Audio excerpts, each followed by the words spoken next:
Escombraries. Màfia.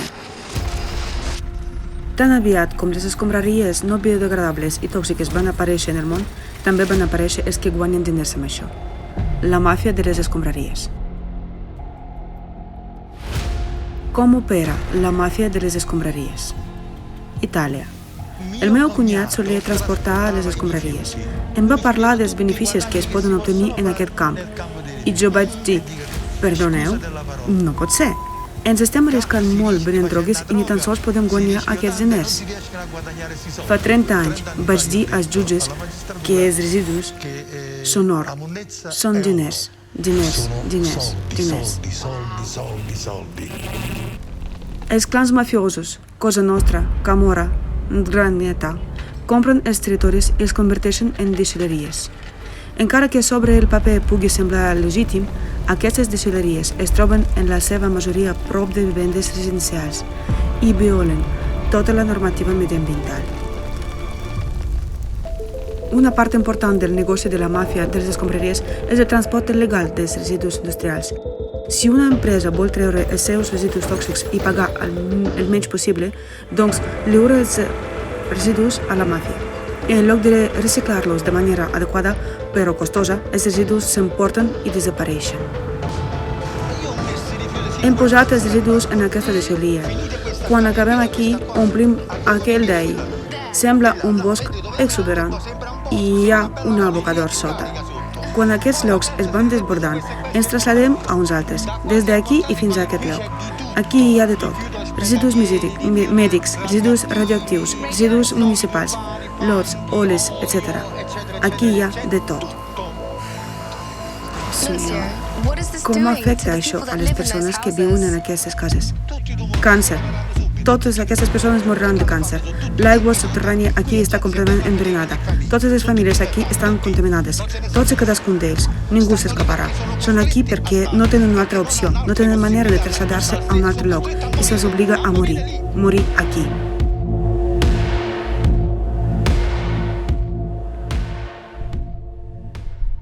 A Nàpols i la regió circumdant de Campània, els ecologistes compten amb almenys 1.200 abocadors il·legals, petits i grans.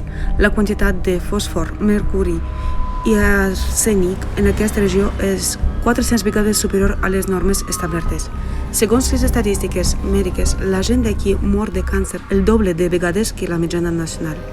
En controlar els abocadors, la màfia no sols obté un benefici desproporcional, sinó que té la capacitat de controlar les ciutats. Perquè una vegada que se'ns prohibeix portar les escombraries als seus abocadors, la ciutat es converteix en un abocador enorme.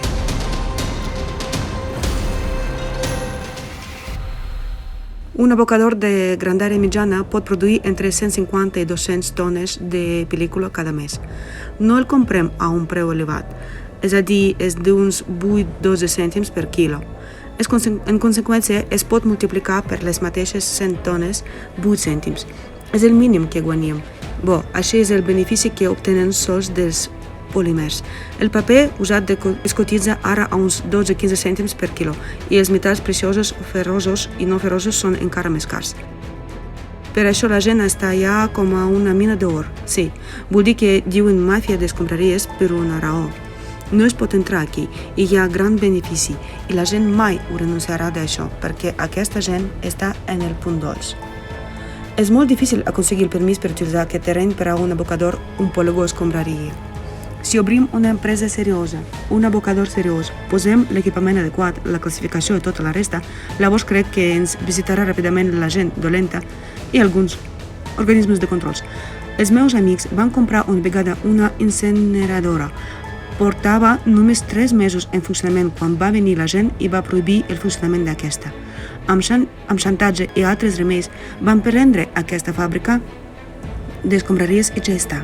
I els meus amics van dir, es va acabar, mai més ens ficarem en aquest negoci.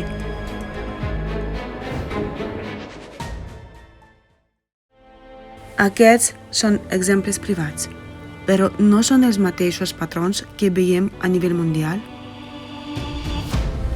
Les escombraries fan migracions d'un país a un altre, enverinant la vida de milions de persones. I tot això ocorre a l'ombra dels acords privats. sense moral, sense ètica, pur negoci. Indonèsia. En l'any 2018, les importacions de plàstic en aquest país van accedir a 283.000 de tones. La distància entre l'abocador i la meva casa és d'uns 500 metres. Tota la meva família, els meus parents, sofreixen l'olor i el soroll de l'abocador. Només a la ciutat de Burangkeng, a Indonèsia, cada nit arriben il·legalment entre 70 i 60 contenidors, escombraries que després es troben en els abocadors procedeixen d'Austràlia, Alemanya i els Estats Units. La majoria de les vegades es tracta de plàstic classificat barrejat amb residus perillosos. Malàisia. El que abans era un bel país, ara està cobert de muntanyes d'escombraries i desenes d'incineradores il·legals. Empreses manufactureres del Japó, els Estats Units, Alemanya i Austràlia porten les seves escombraries a Malàisia. La meva filla era una nena molt sana. Des d'abril tenia febre. El seu estat va empitjorar i va començar a tossir sang. La majoria dels propietaris de les fàbriques il·legals lloguen terrenys als residents locals i construeixen forns rudimentals en els quals tiren les escombraries a canvi de diners, sense preocupar-se pel medi ambient ni per la gent que viu a prop. Turquia. Les importacions de residus a Turquia des dels països de la Unió Europea gairebé s'han triplicat des de 2004. Els principals exportadors d'aquestes escombraries són el Regne Unit, Bèlgica, Alemanya, els Països Baixos, Eslovènia, Itàlia i França. La major part de les escombraries que entra a Turquia no és reciclable i simplement es diposita en els abocadors. Els habitants d'Europa haurien de saber això. Els carrers nets d'Alemanya, Regne Unit o França, on la gent classifica acuradament els seus residus, no acaben en les fàbriques de reciclatge. Com pots veure darrere meu, aquí és on estan les muntanyes de residus il·legals.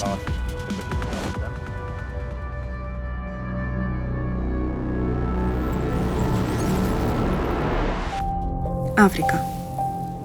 Els funcionaris de duanes dels països africans pobres són incapaços de controlar els milers de contenidors que arriben cada dia de tot el món. Sovint van acompanyats de documents falsos de legalització. Gairebé tots els residus electrònics o barris d'aquests contenidors estan plens de materials tòxics. S'accepten en aquests països sense fer massa preguntes. Un petit suborn permet portar qualsevol escombraria al seu destí final, una platja abandonada, un tram de costa oblidat, una aigua verge que es converteix en un perillós oceà radioactiu. Aquestes mateixes escombraries són un residu per a alguns, però per a molts en aquests països és un lloc de treball, de vida i de mort. Ghana, abocador de Abu Dhabi, el major i més perillós abocador de residus electrònics del món. Cada any arriben aquí més de 200.000 tones de residus electrònics procedents d'Europa i Amèrica del Nord. Ara tinc 14 anys. El meu pare em va portar aquí i es va anar de seguida.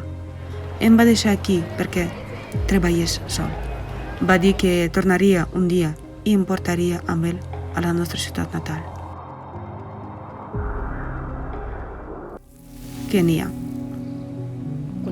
Hi ha dies en què ocorre molta crueltat, de debò. Doncs ens assabentem que algú ha apunyalat algú amb ganivet o ha apunyalat algú amb una ampolla i a vegades els camions fan marxa enrere sense avisar i atropellen algú.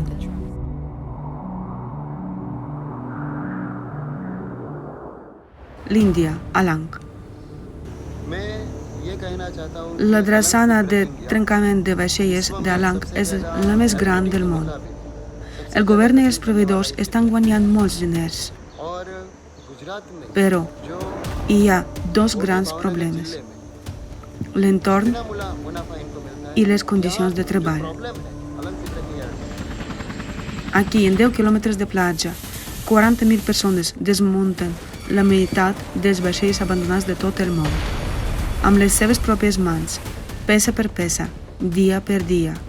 No tenen protecció per a les mans, els peus o el cap i no tenen eines modernes. No hi ha plans dels vaixells i no saben en quin moment o com pot caure de sobte el vaixell. Van tallant el metall sabent que el següent tall podria causar una explosió. La meitat de les empreses del món no volen pagar per un reciclatge net dels vaixells amb tecnologia moderna. És massa costós. En canvi, es venen com a ferralla. Els compradors indis obtenen beneficis en revendre l'àcer. Alang és un desastre mediambiental i al mateix temps és el major centre de reciclatge de metalls del món. Hi ha abocadors similars en altres països com Bangladesh i el Pakistan. El preu d'aquest reciclatge de vaixells són les vides humanes. Porto 14 anys desmuntant vaixells. El meu pare va morir en un accident mentre desmuntava un vaixell. L'única cosa que temo en aquest abocador és la mort. Sé que és un treball perillós i tinc por perquè tinc 2 fills i la família. Mai en la nostra història hem produït tantes escombraries com avui. Les escombraries estan brutes i fan mala olor, però els diners no fan olor. Així que en el nostre món de consumisme sempre hi ha algú disposat a guanyar diners amb això. Emmagatzemar les escombraries, reciclar-les ficticialment o transportar-les des dels llocs més luxosos del planeta als més pobres és només un negoci. Un negoci en el qual sobreviuen els més forts, un negoci del qual està morint lentament tota la vida del planeta i el propi ésser humà, un negoci que cadascun de nosaltres patrocina cada dia. Podem parar-lo? Donar suport al format consumista de la societat no ho podem fer, ja que ara es donen totes les condicions per a guanyar enormes quantitats de diners amb aquestes maquinacions. Però podem canviar el format de la societat d'una societat de consumisme a una societat creativa. Quan els 8 fonaments d'una societat creativa s'adopten a nivell constitucional en tots els països, serà impossible dur a terme aquests plans, perquè el valor principal a tot el món serà la vida humana. En aquestes condicions, no pertocarà per a tota aquesta brutícia en el planeta i en les relacions entre les persones. Qualsevol negoci es construirà només amb la millora de la vida de les persones i no amb les nostres morts.